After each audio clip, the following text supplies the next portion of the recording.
So you know what it's like. 1 minute you're feeling better and then suddenly the symptoms are back or they're stronger than they have been for a while. It can be so frustrating. But the thing that sets those who heal apart is how they get through these choppy times. So I'm Rachel, mind body coach and EFT practitioner. I'm going to share with you some tools and mind hacks that you can use so that next time you have a setback, it doesn't derail your recovery. So on a recent community poll, you told me that the most common issue that you face is dealing with the emotions and stress of setbacks, and that this often comes with the feeling that you're starting over again. During my recovery, I'd been through setbacks so many times that they used to send me into panic mode.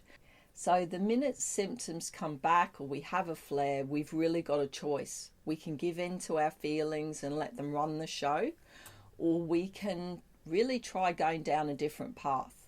So if we give in to the feelings, it can lead us to do things like getting depressed and thinking that we're never going to recover, letting desperation take over and doing frantic internet searches, obsessing over symptoms, or really feeling like a victim and losing hope and doubting everything that we're doing. The first step is really to acknowledge and process these emotions, because people commonly get stuck in the emotions or overthinking, and that's going to lead to all the feelings that I've just talked about.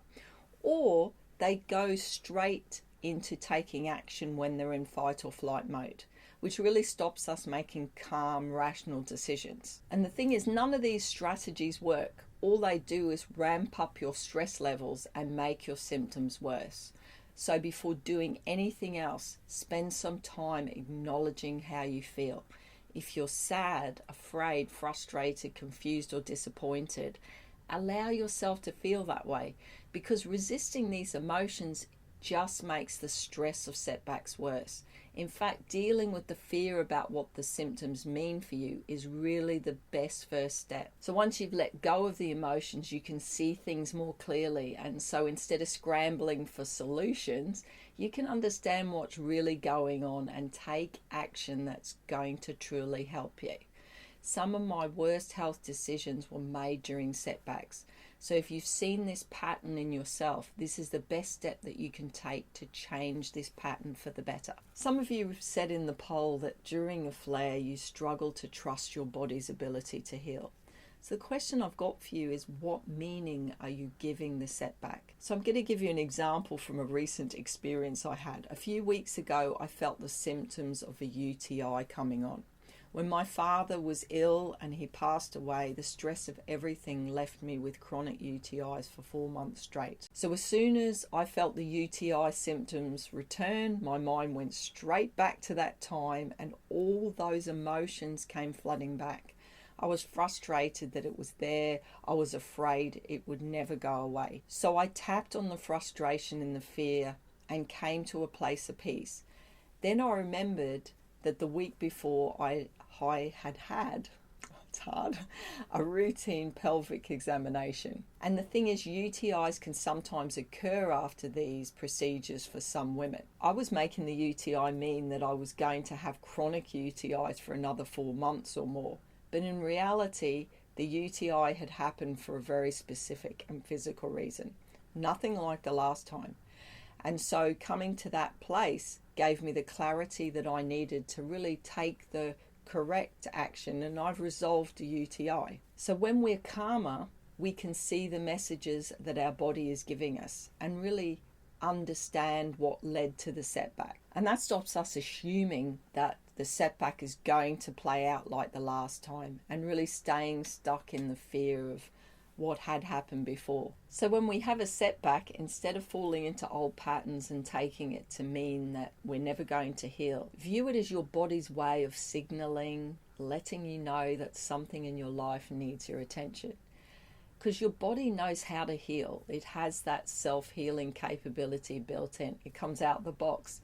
But setbacks are really clues to help you identify what needs to shift in your life, so that you've got a good foundation for that to happen. So you're not starting over. The next time you have a setback, ask yourself, what am I making this mean? The setback is just a set of sensations, nothing more. It's the meaning that we attach to those sensations that lead us to feel the things we do and keeps us stuck in that fear. Now, during those chronic UTIs, I learnt a lot about UTIs and the best things to do to get through them. And we can forget just how much knowledge we've collected since the last time we had a flare or a setback. And so we've got more strategies that we can use to get through the next one with more ease. So you're really never at square one. A lot of the tension during setbacks comes from our self-talk. How are you talking to yourself? I know for myself, setbacks were the times when I was extra hard on myself. I hated on myself, I hated on my body, and it did not feel good. So were you beating yourself up, or were you talking to yourself kindly? Setbacks are the time to treat ourselves with kindness and compassion. In the poll, some people said they found sticking to their healing plan really difficult. It's easy to beat yourself up for this when you're having a setback, but the more you do, the harder it's going to be to get back on track again. So if you're finding it hard to stick with your healing plan, or you think you did something to cause the flare, the first step really is to cut yourself some slack. You're human. It happens. What can you cut back on during this time so you can be more comfortable and reduce the pressure on yourself? Remember, if your friend was dealing with the same thing, you wouldn't talk to them the way that you're talking to yourself. Kindness and compassion with yourself are really going to help you get through this much easier than if you give yourself a hard time. So you're acknowledging your emotions. You've stopped making the setback mean anything more than just a set of symptoms coming back to give you a nudge. And you're talking to yourself with a lot more kindness. And these are great strategies for helping you to get through this. What I've found with clients is those who navigate setbacks well don't look for a new solution to their problems, but instead they've got a toolkit that they can draw on and actually use as soon as they experience a setback. So a good toolkit includes emotional processing tools, sources of inspiration and hope, ways to handle the fear of symptoms, and a few soothing rituals. When a setback starts, it's time to use these tools to manage your emotions and prevent fear, frustration, and overthinking from taking over. Other useful things that you can include are focusing on your inner strengths. Remember the tough times you've already overcome and the other setbacks that you've got through. Watch or read stories of recovery to remind yourself that you're not alone in having ups and downs and that healing is possible. And to deal with the stress that comes with a setback, creating a sense of safety is really key. Personally, I find things like Epsom salts baths, heat packs, mantras, and just tapping without even thinking of words really soothing.